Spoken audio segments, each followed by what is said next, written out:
nosso culto ao Senhor, amém? Glória ao nome dele. Vamos ficar de pé.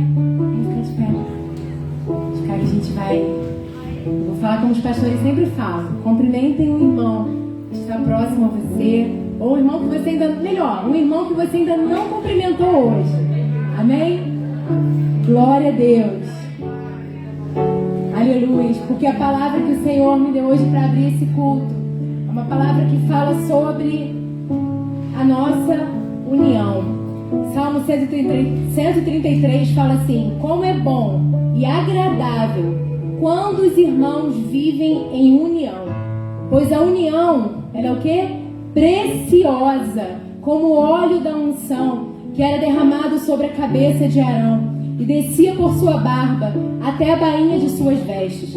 É revigorante como o orvalho do monte Hermon, que desce sobre os montes de Sião.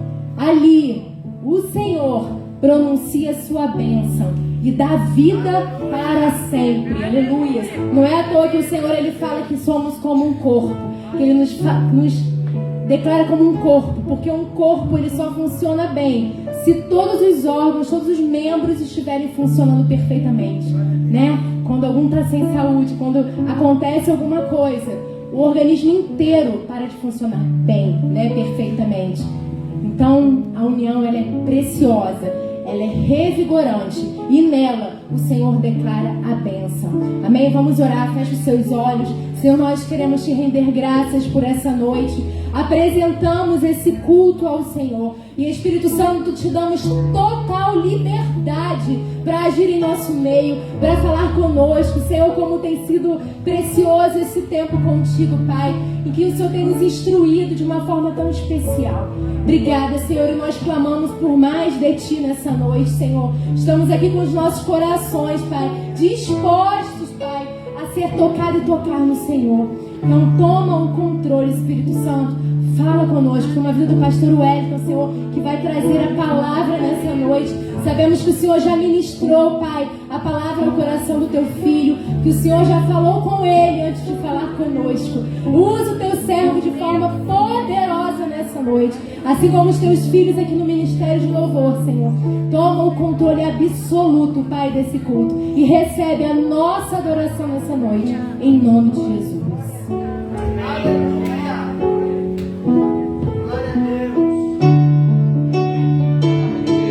Glória a Deus.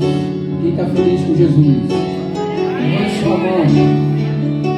Levante sua mão. Exalte o Senhor.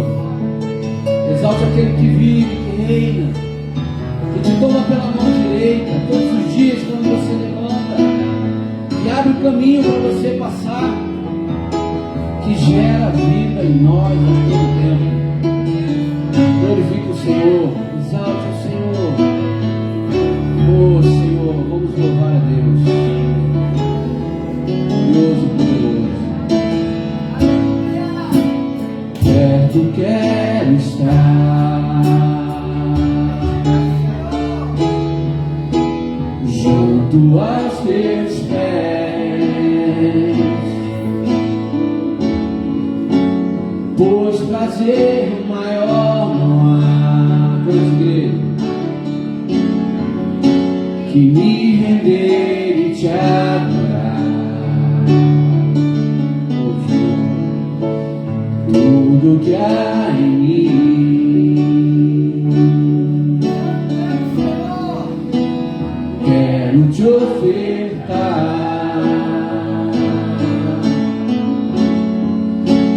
mas ainda é pouco eu sei, se comparado ao que ganhei. Não sou apenas servo, teu amigo me tornei.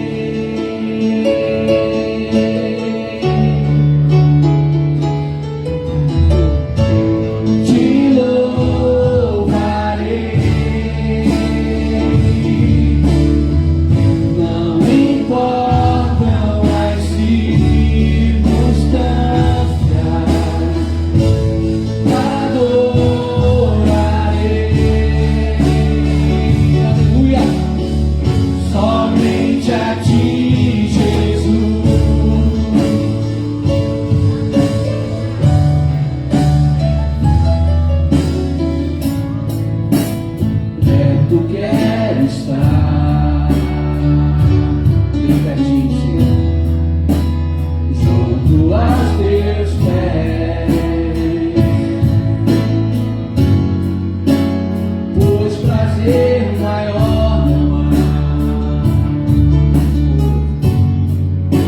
que me render e te adorar.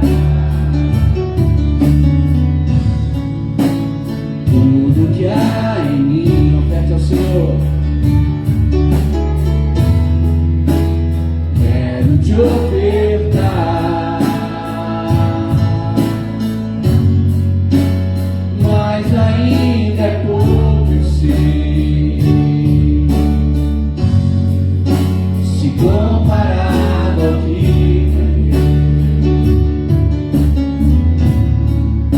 não sou apenas servo, meu amigo me tornei.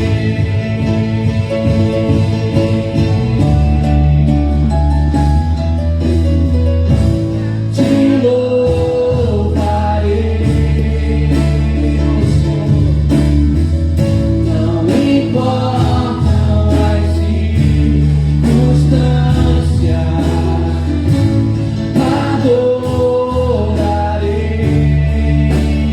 eu adorarei somente a ti, Jesus.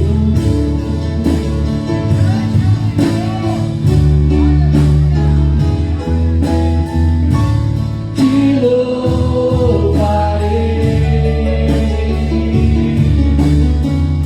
não importam as circunstâncias,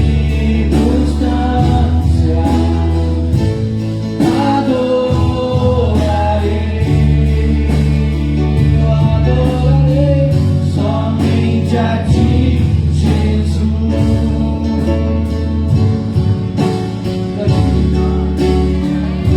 Cante, cante conosco.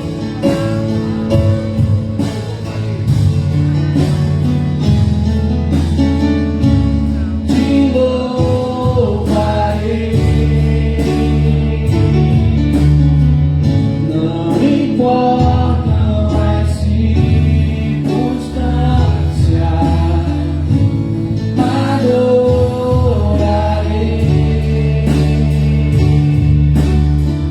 somente a ti, Jesus.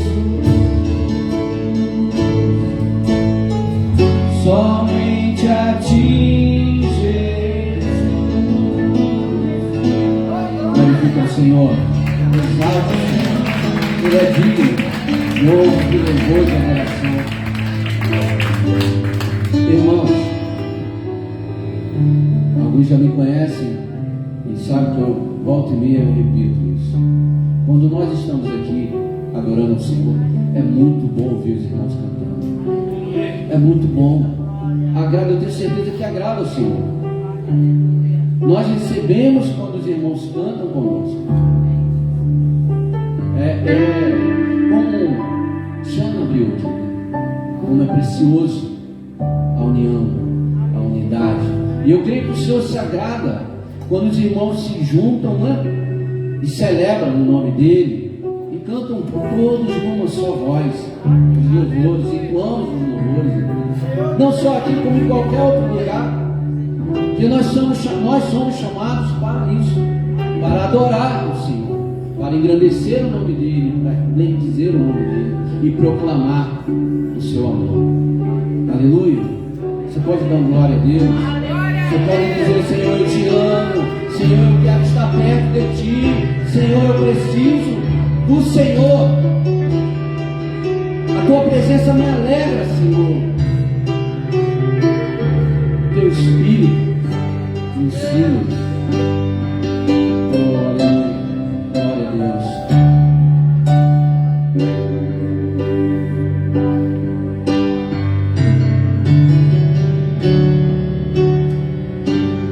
Meu Jesus, Salvador, outro igual.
consolo, força e refúgio ao Senhor, todo meu ser, com tudo que sou, sempre te adorarei.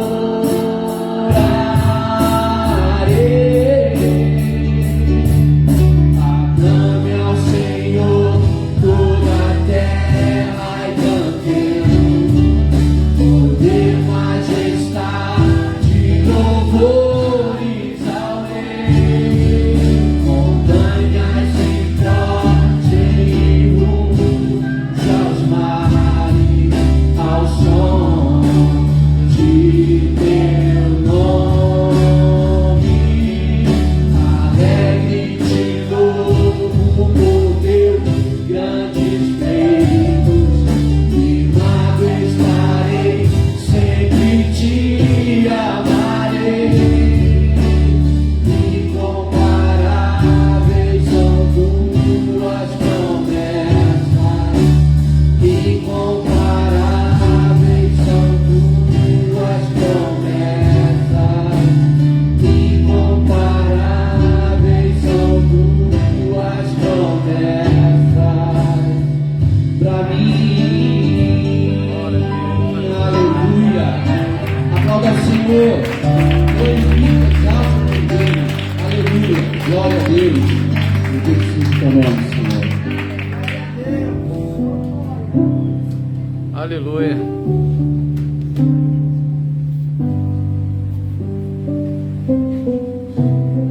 Glória a Deus. A paz do Senhor Jesus, meus irmãos. Não existe melhor lugar para nós estarmos, né, meus irmãos? Você está feliz de estar na casa do Senhor? Então eu te convido a continuar prestando um culto de adoração ao Senhor teu Deus. Porque, irmãos, eu creio que diante de tudo que está acontecendo hoje, nessa semana, as atenções do Senhor estão voltadas com um olhar especial para quem está separado para adorá-lo. Porque é nesse momento que reforçamos a nossa fé. Estamos na casa do Senhor, dizendo quem somos para Ele. Dizendo assim: Senhor, o mundo está em festa, mas nós já estamos em festa há muito tempo. Glória, aleluia. O que eles estão celebrando agora, nós celebramos desde a cruz do Calvário. Aleluia. Estamos na expectativa de que se cumpra a promessa sobre a nossa vida. Então hoje, só em estar aqui, você está dizendo para Deus: eu sou teu, eu sou tua. Amém. Tentaram me levar para outro lugar, tentaram me oferecer outras coisas, mas eu tenho convicção de onde é o meu lugar. Glória a Deus.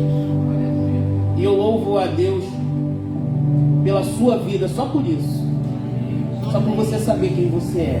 Só por você ter firmeza diante de Deus. Aleluia. Abra sua Bíblia, a segunda carta que o apóstolo Paulo escreve aos Coríntios.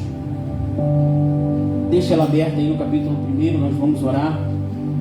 Amém, Senhor. Glória a Deus. É tempo de buscar ao Senhor, meus irmãos. Porque Ele está à procura daqueles que adoram em espírito e em verdade. Amém. Os olhos do Senhor não cansam de procurar adoradores. E eu estou feliz hoje por estar aqui. Simplesmente por isso, Senhor. A minha alegria não é a alegria que o mundo acredita que eles devem ter. A minha alegria é te adorar. A minha alegria é ser um adorador. Mesmo compreendendo o preço que envolve tudo isso, a gente paga com alegria. Curva a sua cabeça. Senhor, nós te louvamos mais uma vez. Porque Tu és Senhor dessa casa. Tu és o Deus desse lugar. Senhor, a nossa alegria é indizível, imensurável, é estar na Tua presença. A nossa alegria é olhar para Ti e saber que somos Teus, ó Pai. Que o nosso tempo é gasto com a Tua palavra, que a nossa mente é ocupada com as Tuas coisas. Que o Senhor é o nosso guia, o nosso protetor, o nosso consolador. Que o Senhor é aquele que nos conforta, que nos edifica. Que nós temos tudo em Ti, Senhor. Senhor, que nessa noite a nossa adoração, não só pelo gesto de estarmos aqui, mas o nosso coração quebrantado, mova o Teu Espírito Santo, ó Pai, e que essa nossa adoração chegue no Teu trono, como um aroma suave, porque a Tua igreja está aqui voluntária, Senhor. Ela está aqui, Senhor, de forma gratificante, porque Tu estás nesse lugar. Senhor, quanto à Tua palavra, que ela seja profunda para os nossos corações, que ela ocupe a nossa mente e cumpra o propósito pelo qual ela foi enviada. Tu sabe que a palavra é Tua e não do homem. Tu sabe que a glória pela palavra é Tua e não do homem. Porque o povo é Teu, o sacrifício foi Teu. E nós, Senhor, entregamos tudo nas Tuas mãos, porque confiamos em Ti. Em nome de Jesus. Nós estamos com uma semana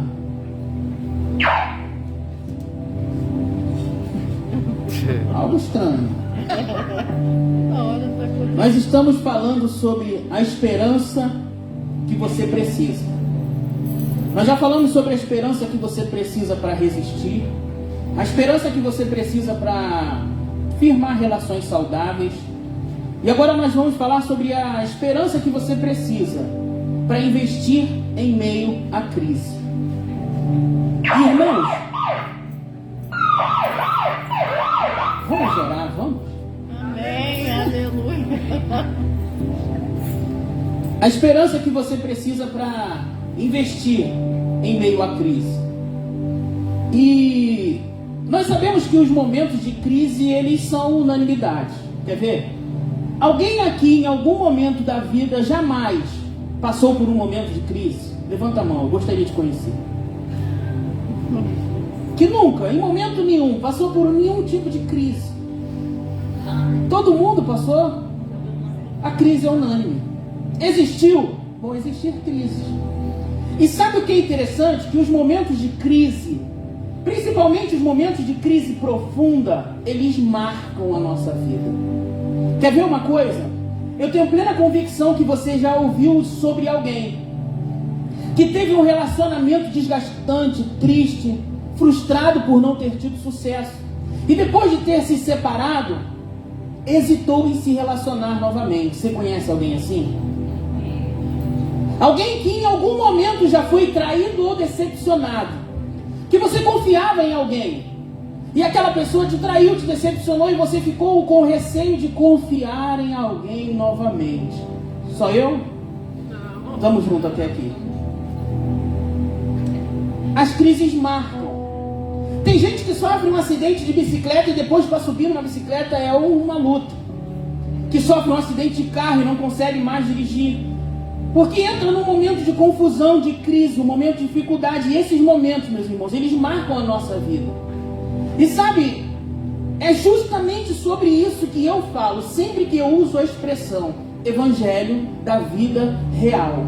Aleluia! Porque, irmãos, o Evangelho da vida real é esse que te alcança em meio à crise, em meio à necessidade. Quando Lucas escreveu o seu Evangelho, ele quis dizer isso. Olha, Jesus veio para os doentes.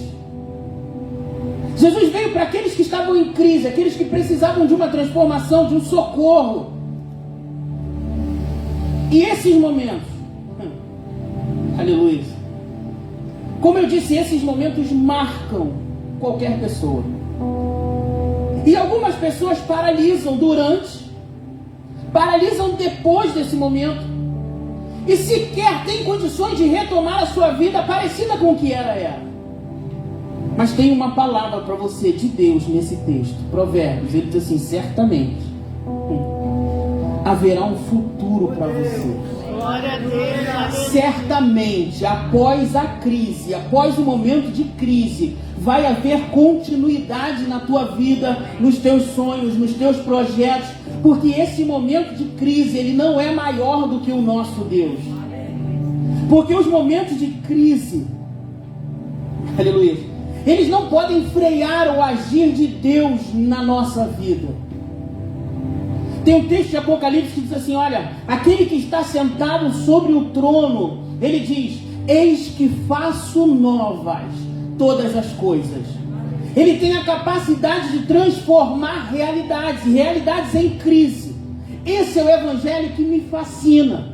Quando eu olho para alguém perdido, quando eu olho para alguém em crise, quando eu olho para alguém sem esperança, e Jesus chega, aleluia, e Jesus chega e faz com que aquela pessoa olhe para frente e veja uma saída, encontre uma luz, tenha uma esperança, de uma perspectiva de um futuro melhor, em meio à dor, em meio à lágrima, em meio à traição, em meio à tristeza, em meio à decepção, em meio às limitações físicas, independente da crise que se instala. Jesus chega, faz com que você olhe para frente e tenha esperança. Aleluia. E essa mensagem, ela tem essa finalidade: nos lembrar que em meio à crise, após a crise, há esperança. Que a esperança tem um papel fundamental para que você não olhe só para o momento e para a circunstância que você vive, olha para a promessa daquele que te resgatou das trevas para a sua maravilhosa luz. A esperança, ela aponta para Ele. Ela diz assim: olha, por você mesmo essa crise não teria fim. Esse sentimento e a sensação que você tem por causa da crise não teria acabado, mas Ele é capaz de fazer novas todas as coisas, inclusive a tua realidade. Você quer ver? Abre a sua Bíblia lá, eu sei que já está aberto, 1 Coríntios, capítulo 1. Nós vamos ler do verso 8. 2 Coríntios. Eu falei o quê? Olha, vigia. Eu vigiei. Segunda carta do apóstolo Paulo aos Coríntios, capítulo 1, versículo 8. Vou ler na minha Bíblia, que eu gosto de ler na Bíblia.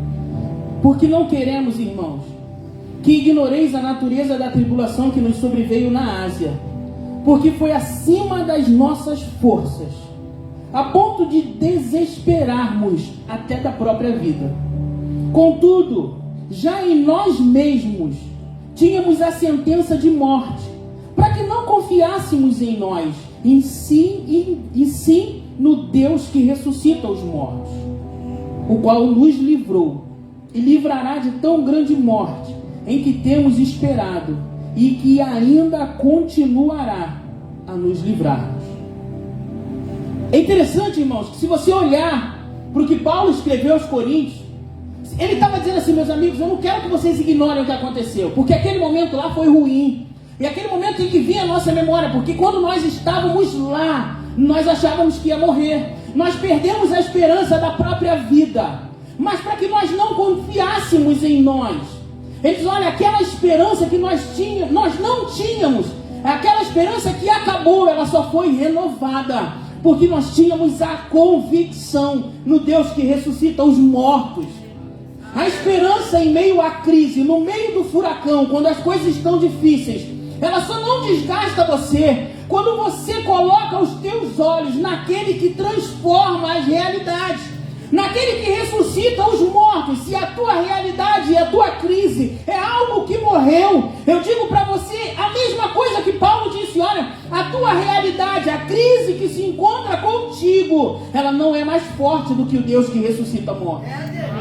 Ele tinha a convicção de que ele não estava passando por aquilo sozinho. O que faz você ter esperança em meio à crise é a convicção de que você não está passando por isso sozinho.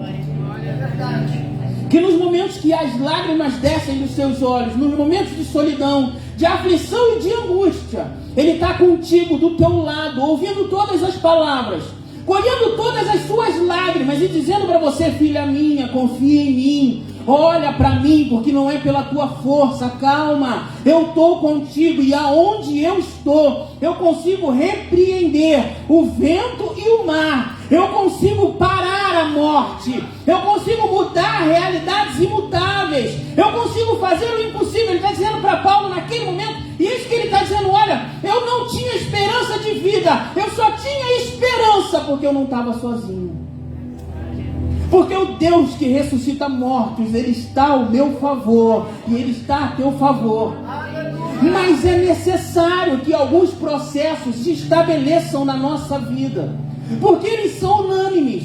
Se você viesse a essa humanidade e não passasse por um momento de crise, você seria o único diferente. Mas o que Deus está dizendo para você não é que a crise se instaurou na sua vida porque você tem algo que te afasta de Deus. A crise se instaurou na sua vida porque ela é unânime. Se você respira, vai viver uma crise um dia, vai viver uma dificuldade um dia, vai viver uma decepção um dia. Porque isso que está acontecendo com você acontece 10 vezes pior. Às vezes com o irmão que está do seu lado você nem imagina. Mas sabe por que você olha para ele e vê esperança? Porque ele tem convicção de que não está só.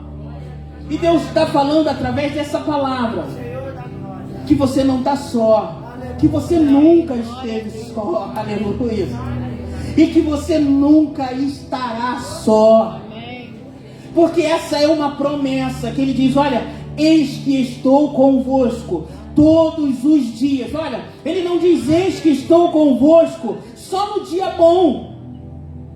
Ele diz, olha, eu não estou com você só quando as coisas são flores, não, eu estou com você todos os dias até a consumação dos séculos. Glória a Deus. Até que tudo acabe, até que tudo passe, ele vai estar com você nos momentos de alegria, de tristeza, de crise, nos momentos das suas indecisões, nos momentos das decepções, nos momentos das tragédias, ele vai estar contigo. No momento que você tem dúvida se deve desistir ou continuar, ele vai estar contigo. No momento em que você estiver decidido, como você estiver, exatamente quando Paulo estava, numa situação tão difícil, que você perca completamente as esperanças, mas você não vai perder totalmente, porque você vai saber que não está só.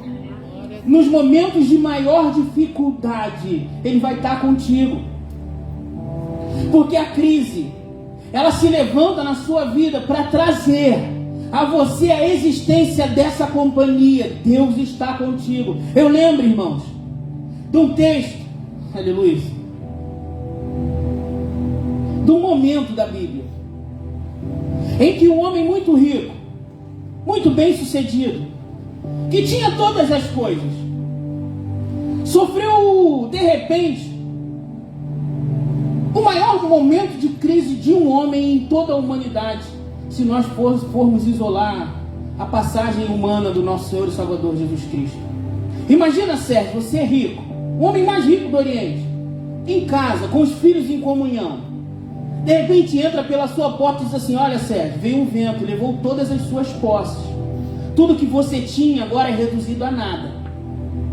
Aí depois vem outro mensageiro, dá vontade de fechar a porta, não entra não. Ele diz assim, olha, lembra os teus filhos que eram bênção, que estavam juntos, que você orava por eles, estão mortos. Sobra aquele homem uma mulher e uma enfermidade. E a mulher que ele tinha disse assim, olha, tu não está vendo a situação que você se encontra? O que você espera ainda? O que você quer ainda? Amaldiçoa esse Deus que você serve e morre. E ele vira para ela no momento de crise, no momento de adversidade, e diz assim, você fala como se fosse uma louca. Porque porventura você só queria que acontecesse na sua vida coisas boas? Porventura você só quer o bem de Deus? Deus só serve para você se tiver tudo ok? Porque eu bem sei, aleluia, que o meu Redentor vive. Glória a Deus, aleluia. Jó estava dizendo assim, eu sei que está difícil. Eu sei que se instaurou na nossa vida um momento que nós achamos ser insuperável. Porque como que nós vamos resgatar a nossa posse? Como vamos dar nova vida aos nossos filhos? Mas olha, eu sei que existe alguém. Eu não estou só. Esse alguém é capaz de fazer o impossível. É capaz de trazer à existência coisas que não existem. Ele está comigo nesse momento de dificuldade. E eu aceito a adversidade. Não porque eu me conformo com ela, mas eu aceito a adversidade porque eu sei que o meu Senhor vai vencê-la a meu favor. Glória a Deus. Você é doida? Tu não está entendendo que tudo isso aqui seria muito mais difícil se nós o negássemos? E você só quer estar com ele quando tudo são flores? Não. Eu tenho convicção que ele vive. O que faz você permanecer em meio à crise, O que faz você ter esperança em meio à crise é a convicção que você tem que Ele vive e num determinado momento Ele vai se levantar a teu favor. Glória a Deus. Porque quando você tem esse sentimento, a crise fica mais leve, a adversidade fica mais suportável. Você entende que é só um processo, você entende que a crise é comum, mas infelizmente algumas pessoas escolhem ficar só na crise, mas você não. Você tem o Redentor, você tem aquele que prometeu não te abandonar, e Ele só quer falar para você nessa noite: quer que o momento de crise seja suportável, quer permanecer com esperança nesse momento, fique comigo. Não se afaste. Jó aceitou, não porque ele gostava de sofrer, mas ele sabia que não estava só. E nós precisamos dessa esperança para suportar o momento de crise. Nós precisamos dessa esperança quando o momento de crise passa. Você sabe o que é interessante no ser humano? A capacidade cada vez menor que o homem tem de se relacionar com o tempo presente. O homem, ou ele é muito ligado ao passado, ou ele é muito ligado ao futuro. É difícil você ver alguém equilibrado, que consegue balancear passado, presente e futuro. Mas quando nós saímos de um momento de crise, é natural que esse momento, que já passou, que nem exista mais, continue na nossa vida. É natural que aquele momento traga marcas que você fique remoendo durante toda a sua existência. E você precisa, sabe do quê? De esperança para deixar o passado para trás. Para você olhar para trás e entender que aquilo já passou. Você quer um exemplo disso? Um jovem chamado Mefibosete. Quem conhece a história de Mefibosete? Filho de um rei. Filho de um possível rei. Mefibosete, que teve a história marcada por uma crise. Porque quando o seu povo foi atacado, a sua alma deixou ele cair. E a partir daquele momento, a vida dele nunca mais foi a mesma. Porque a partir daquela queda, ele foi levado para um lugar distante da sua família, para uma terra longínqua, uma terra esquecida. E ficou lá por muito tempo. Até que Davi chega para Ziba e diz assim: olha, existe alguém da família de Jônatan que eu possa abençoar? E Ziba tem um aleijado de ambos os pés. Davi é ele, vai lá, busca e traz ele para mim. E é interessante que Mefibosete, ele chega diante do rei, irmãos. Ele chega no palácio, ele ouve Ziba dizer para ele: olha, o rei lembrou de ti, o rei mandou te buscar. Sabe o que isso significa? Significa: ó, lembra do teu acidente? Lembra tudo que aconteceu na tua vida? Lembra esse tempo de dificuldade que você ficou longe e esquecido? Ele acabou. Porque agora você não vai ser mais um mendigo, você vai viver no palácio. Você vai comer na mesa do rei, o rei vai te honrar como alguém da família real. Vem. É interessante que aquele momento de crise passou na vida daquele jovem. Ele estava vivendo a partir daquele chamado um novo momento, uma nova época. Mas quando ele chega diante do rei, ele diz assim: quem é o teu servo? Sou só um cão morto. Ele não entendeu que era um novo momento, que agora ele era alguém, um membro da família real, que ele tinha que deixar. Por mais triste que o seu passado seja, por mais triste que a crise tenha sido, chega o momento de você deixar o passado para trás. Mas você precisa entender que o Deus que te levantou é o Deus que te deu uma nova oportunidade, é o Deus que fez. No momento de crise, Ele prometeu a você que Ele faria coisas novas.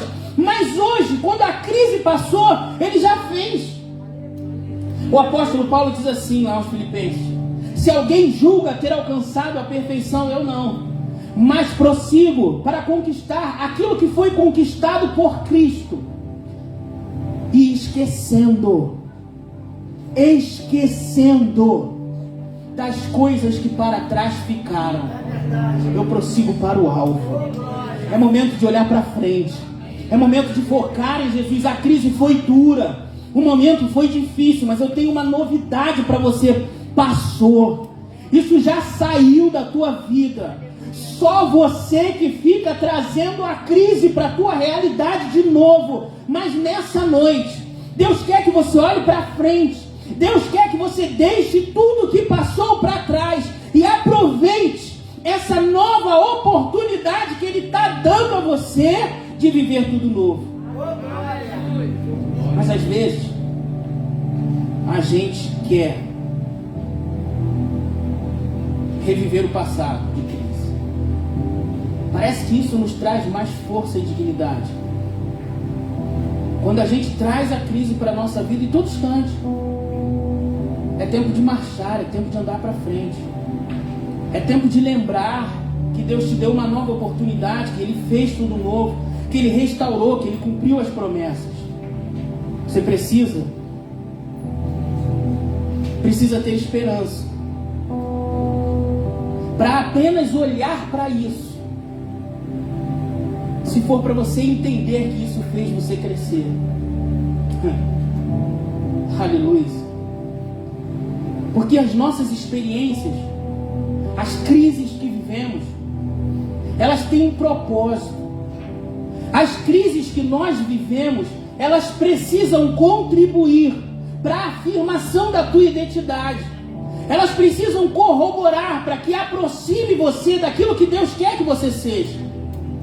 Paulo escreve uma coisa em 1 Coríntios capítulo 13, se eu não me engano. Ele diz assim: olha, eu acho que você já ouviu esse texto. Quando eu era menino, eu pensava como menino, agia como menino. Mas quando eu me tornei homem, eu deixei para trás as coisas de menino. Sabe o que ele estava dizendo? Eu cresci. A minha história trouxe para mim amadurecimento. Então tudo que eu vivi lá atrás, todas as coisas que eu vivi lá atrás de menino, quando eu amadureci, elas foram transformadas. Quer ver uma coisa? A Bíblia diz que Davi estava apacentando as ovelhas do seu pai. E a Bíblia diz que veio um urso. E ele matou o urso. É simples, né, irmãos? A gente conta assim como se fosse ele matou a barata. Você já reparou isso? Ele matou o urso. Irmão, imagina, você pode até matar o urso, mas imagina, Ventura, durante a sua batalha com o urso. Meu irmão, eu vou fazer uns 20 cultos de ações de graça. Deve ser um momento terrível, por mais que você saia daquele momento vitorioso. E como se não bastasse, vem um leão. E a gente diz, ele matou o leão. Não é? Veio o leão, ele matou o leão. Irmãos, eu vou contar um segredo para você. Só quero que você prometa não rir. Eu tenho pânico de lagartixa. Imagina um leão. Galera, imagina um leão. Pastor Zacarias. Barata, rato, essas coisas a gente até administra, mas lagartixa. Às vezes eu até sonho com esse negócio. Imagina um leão. Não é de Deus não. E aí Davi mata o leão, mas sabe, todo aquele processo, todo aquele momento, todo exato momento em que ele teve essas dificuldades, porque não foi fácil com o urso e o leão, fizeram lá na frente ele olhar para o gigante e dizer assim: olha, eu já matei o urso, eu já matei o leão. Quem é esse incircunciso que se levanta contra o exército? Porque as experiências e as crises, os momentos difíceis que Davi viveu, contribuíram para ele se tornar alguém preparado, maduro, crescido, para enfrentar dificuldades ainda maiores. quer olhar para a tua crise, olha para ela te transformar em alguém mais forte. Se você quer olhar para a tua crise, aprende a olhar para ela, fazendo que ela transforme você em alguém mais preparado. Porque Deus, Ele levantou você onde você estava. Ele estava contigo em meio a todas as crises para hoje. Você está aqui sendo quem você é e testificando do poder e do nome dele. Você pode não ter enfrentado urso nem leão, mas alguma coisa na tua vida transformou você no que você é. E isso que aconteceu na tua vida, que transformou você, só conseguiu te transformar porque você não estava sozinho. Aconteceram coisas que Ele te colocou nas mãos. Aconteceram coisas na sua vida que, por mais que tenham sido dolorosas, porque crises são dolorosas, você passou, você enfrentou, você venceu. E hoje, quando você se olha no espelho, você não vê mais aquela menina, aquele menino, porque você disse: olha, depois que eu cresci, depois que eu amadureci, eu deixei para trás as coisas de menino. Porque agora eu sou um homem de Deus, uma mulher de Deus, edificado sobre a rocha, que tenho a convicção de que o mundo pode estar em festa, tentando me seduzir, mas eu criei, com tudo que eu vivi em Cristo, uma identidade de discípulo. Quer olhar para a tua crise? Olha para o que ela te transformou. Porque você precisa, eu vou encerrar, dessa maturidade, porque essa é a coisa mais difícil, porque é fácil para quem fala, mas é muito difícil você encontrar na crise um propósito. Essa é a pergunta que a humanidade mais faz. Porque eu passei por isso, Senhor? Porque eu estou passando por isso, Senhor? Teu servo não suporta mais isso, Senhor. Você já orou assim?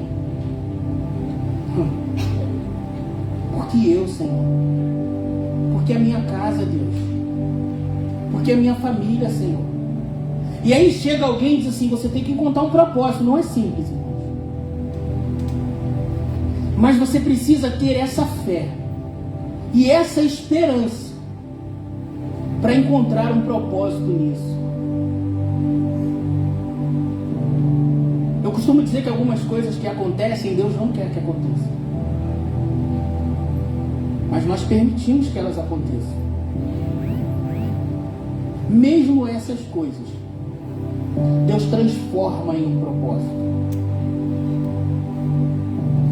Mesmo as coisas que acontecem decorrente de escolhas erradas, de comportamentos equivocados, mesmo coisas que acontecem fruto da nossa natureza, que Deus não queria que acontecesse, Deus transforma em um propósito.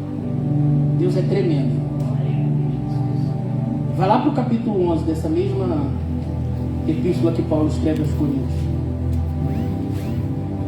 Eu vou ler do versículo 24 ao 30, só para eu encerrar.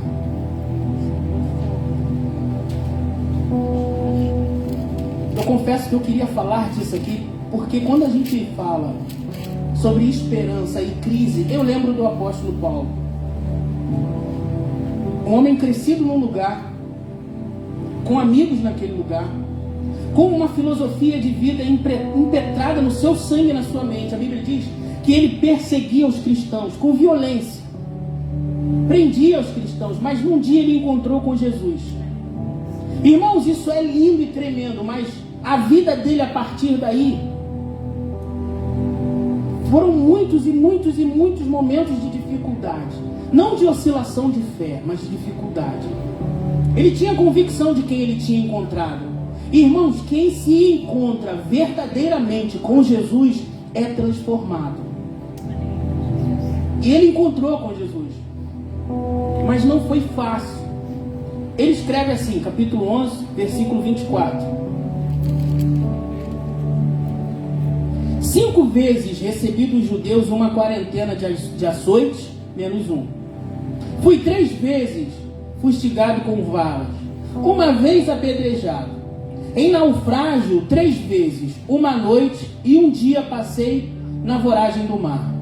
em jornadas, muitas vezes em perigos de rios, em perigos de salteadores, em perigos entre patrícios, em perigos entre gentios, em perigos em cidades, em perigos em deserto, em perigos no mar, em perigos em falsos irmãos, em trabalhos, em fadigas, em vigílias, muitas vezes em fome, sede, jejum, muitas vezes em frio e nudez.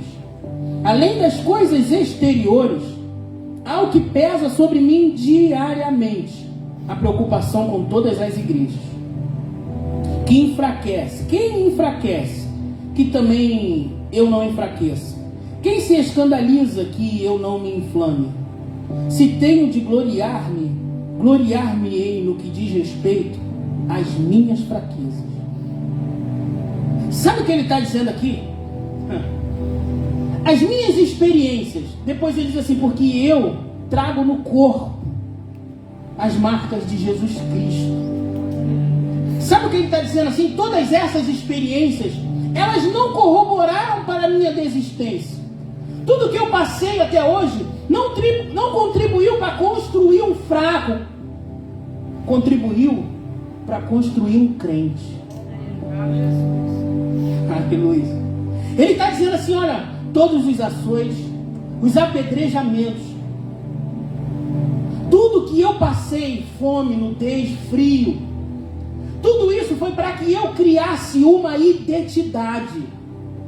Tudo isso foi para que eu olhasse para mim, tivesse convicção de que o pior poderia acontecer comigo, que eu jamais ia renunciar a ser quem eu sou. Eu não sei qual foi o propósito da crise sobre a tua vida, mas eu sei que no início ela pode nem ter nascido no coração de Deus, porque Deus não quer que você seja enganado, que você seja traído, que você se decepcione. Deus não quer que você se frustre. Mas como eu disse, a crise é uma unanimidade, ela vai acontecer. E quando ela acontecer, Deus vai transformar a sua vida a tal ponto que vai gerar nela um propósito. E é nisso que eu quero que você tenha esperança essa noite, para enxergar um propósito em meio à crise. Precisa de muita fé. Precisa ser como Jó. Eu sei que ele vive. Aleluia. Você precisa ter essa convicção de que Ele está contigo e que sempre esteve, para enxergar o propósito nisso.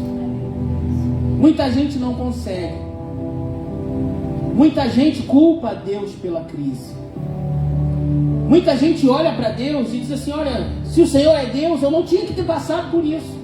Eu não tinha que estar nessa situação. Tem gente que não tem esperança, não tem fé suficiente para olhar para Deus e buscar um propósito transformado por Ele. Queria que você se colocasse de pé.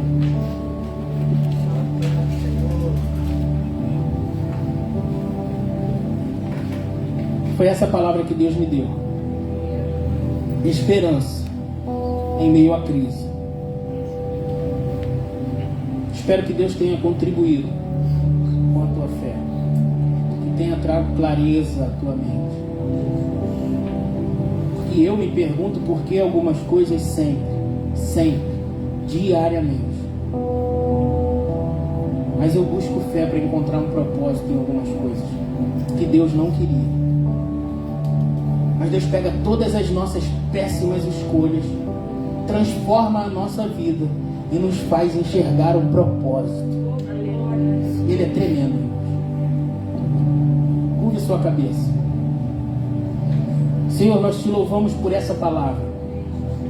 Eu te entrego os meus irmãos, o coração e a mente deles, para que sejam guardados em ti, no teu depósito, para que eles possam olhar para ti com esperança, Senhor, que eles possam tirar de ti a esperança que eles necessitam para caminhar em meio à crise, para que eles possam deixar o passado para trás, Senhor, para que possam vislumbrar um propósito, para que possam crescer, que essa palavra esteja guardada no coração e produza efeito na vida deles, que eles saiam daqui e olhem para os momentos de crise de uma forma diferente.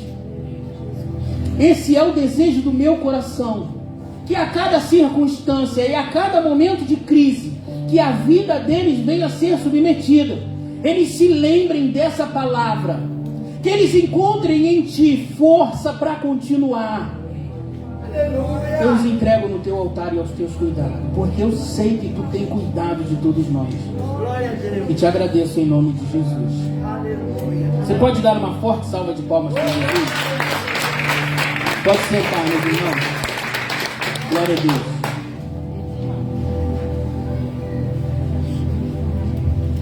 Aleluia. Se o ministério de louvor quiser vir, glória a Deus.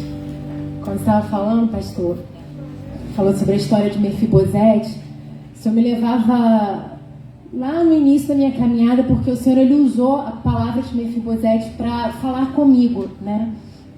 A respeito do meu chamado, né? A respeito do propósito dele na minha vida.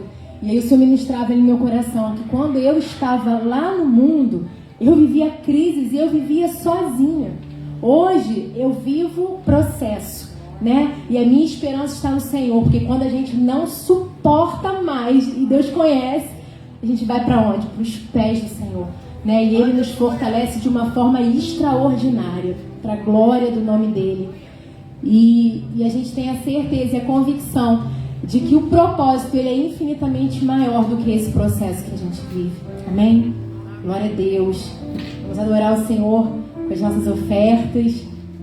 Filipenses capítulo 4, a partir do versículo 10. Se conseguir colocar na NVT, Aninha, só acompanha aqui comigo. Glória a Deus. A palavra fala assim: como eu me alegro no Senhor por vocês terem voltado a se preocupar comigo. Paulo está falando aqui à igreja de Filipos. Sei que sempre se preocuparam comigo, mas não tinham oportunidade de me ajudar. Não digo isso por estar necessitado, pois aprendi a ficar satisfeito com o que tenho. Sei viver na necessidade e também na fartura. Aprendi o segredo de viver em qualquer situação, de estômago cheio ou vazio, com pouco ou muito. Posso todas as coisas por meio de Cristo que me dá forças.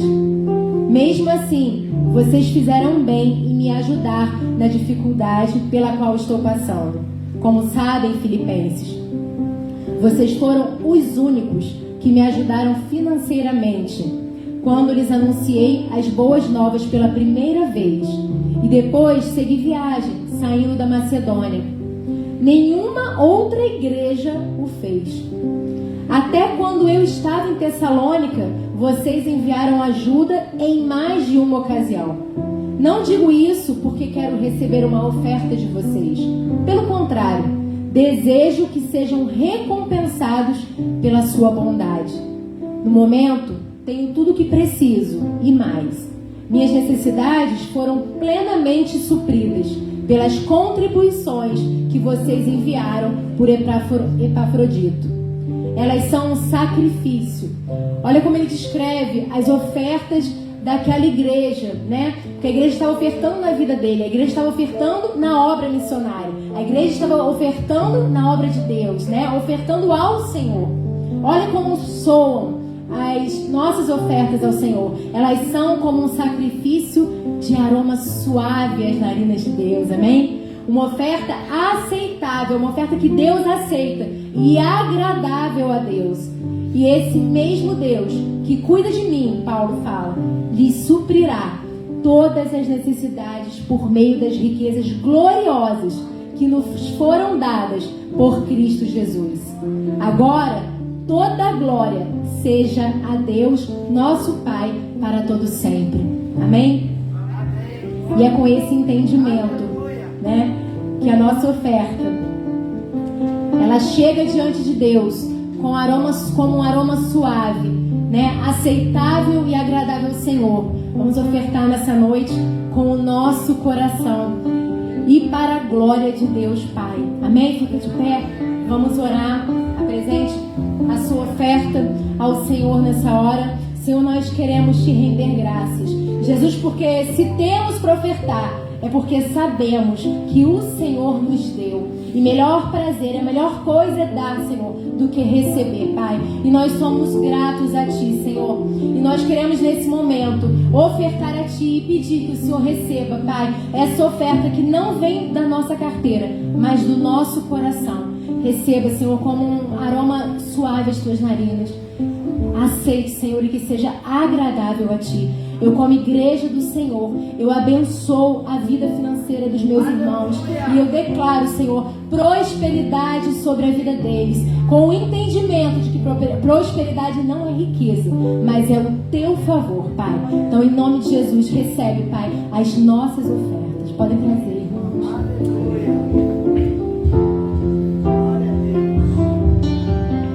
Não dá, sem Jesus não dá.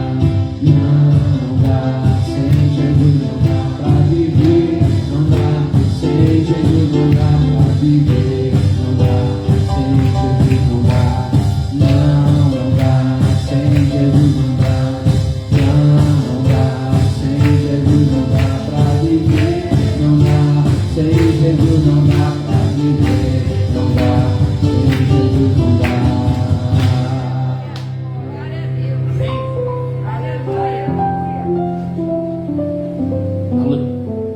Você gostou do culto que você entregou ao Senhor nosso Deus? Isso, também gostei. Nós vamos encerrar o nosso culto. Eu quero, antes de mais nada, justificar a ausência do nosso pastor Rafael e da nossa pastora Giliane. Eles estão lá em São José, foram visitar a família. Até brinquei com ele, falei, família é família, né, pastor? Se a gente não tira um tempo para a família, a gente não tem nada. Tá tudo perdido. Então vá em paz, eles estão cumprindo aquilo que Deus determinou para os que são seus, que ficassem próximos da sua família. Nós somos parte da família, mas a família que ele tem uma história física e humana está lá, então eles estão lá. Domingo estarão aqui conosco para louvar e engrandecer o nome do Senhor. E no domingo nós temos o nosso culto, às 19h30, um culto poderoso. Eu conto com a sua presença, Deus conta com a sua presença. E eu sempre disse, em todos os lugares que eu fui, principalmente na igreja que eu congregava antes de vir para Cabo Frio, que eu dizia uma frase tremenda, Valéria. Eu dizia assim, olha, as pessoas elas precisam de Deus, mas elas também precisam de pessoas. É muito importante essa noção de que nós não estamos aqui alienados, não somos pequenas ilhas. Às vezes a gente acha que não é, nossa, às vezes a gente acha que somos pequenas ilhas, né? Que a gente chega na igreja, senta no nosso canto, olha todo mundo, aquela ilha distante, bonita, ensolarada, e depois vai embora, como se nada tivesse acontecido. Não, somos um corpo. Glória a Deus. Você crê nisso? E como corpo, eu quero sempre que eu tiver a oportunidade, eu vou desafiar você. Porque se você é mão, pode ser alguns dos dedos que não estejam perto de você. E hoje a gente tem uma ferramenta chamada WhatsApp que é bênção, irmãos. Tem gente que usa para coisas ruins, mas nós vamos usar para coisas boas. Manda uma mensagem para quem você está sentindo. O que você está sentindo. E às vezes você entra aqui e pensa assim, meu Deus, há quanto tempo que eu não vejo minha irmã? Sabe o que é isso? É o Espírito Santo ministrando no teu coração que você precisa se conectar com ela. Então manda uma mensagem, minha irmã, como é que você está? Meu irmão, como é que você está? Estou sentindo a sua falta. Isso faz uma diferença enorme para que o corpo esteja sempre junto. Eu tenho plena convicção que Deus conta contigo para isso. Uma outra coisa que eu queria dizer é que mês que vem é mês de maio, certo? Eu estou fora da... Você sabe o que é mês de maio? Mês de maio é o mês da família. E a nossa igreja está preparando uma programação para a sua família, que vai durar o mês inteiro. Você vai ter, nesse mês, sua família edificada. E eu profetizo um milagre sobre a tua família.